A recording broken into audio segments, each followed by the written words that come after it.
What's happening, guys? Welcome to video 2. I'm Matt Sheriff with this video series on breaking down the blockchain and cryptocurrency.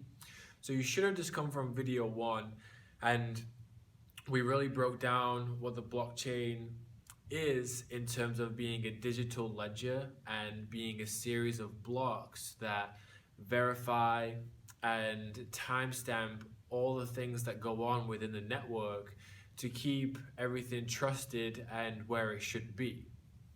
And I think that word that I said is absolutely huge with any currency in the world, and that's trust. Because if you look back in history, we've had feathers, stones, jewels, salt, precious metals, and now with the last couple hundred years, we've got paper currency and coins.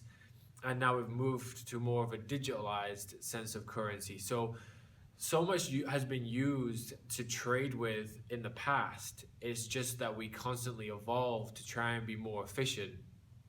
But the big word is trust. Because when you have a trust in a currency and people want to use that to buy and sell things, that's when we really get a form of money. So with that being said, let's talk about in video 2 how this blockchain works and kind of who gets to update that ledger we were talking about. And if we break it down into an example that we're somewhat familiar with, that when we go into a store and we swipe our bank card for something, it looks a little bit like this. So whenever we buy something and we swipe our card, it then goes to the bank, and the bank has its own central mainframe computer that will say, does Matt Sheriff have enough in his bank account to make this purchase? And then that takes all a couple of seconds, everything happens in a split second, and then it will send it to the machine of the processor and it will go through. So kind of what we were talking about before, the bank has its own way and its own computer that will say if this transaction can go through and verify it, but it's in a centralized way, as these third-party authorities that move money have central computers that deal with this sort of thing and deal with the movement of money. So we all kind of know that and are familiar with that. So what happens with the blockchain and its network is something quite different to the process that we just saw here, in that it's in a more of a decentralized way. And it looks a little bit like this. So what we have here is a diagram of these little balls or specks, and each one of these represents a computer.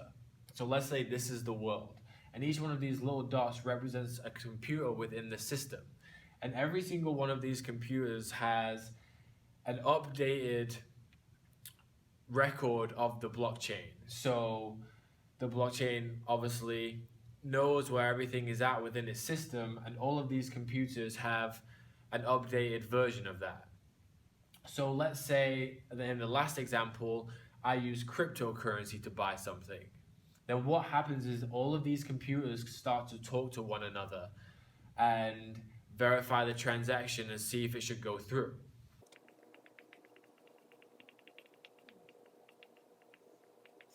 So here we have this interlinked network that is verifying transactions in a decentralized way. So as before, we had the bank's central mainframe that would process transactions and verify them. Here we have computers all around the world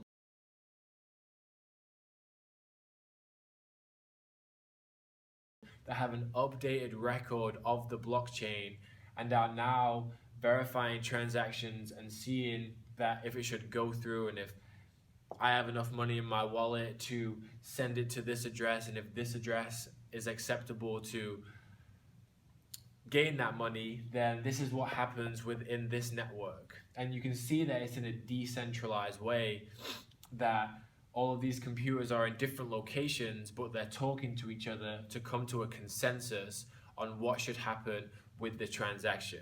And consensus is the big word because it keeps everything honest and it keeps everything open and trusted. So why this is becoming such a big phenomenon is that this decentralized way of moving value people really like because it's open, it's trusted.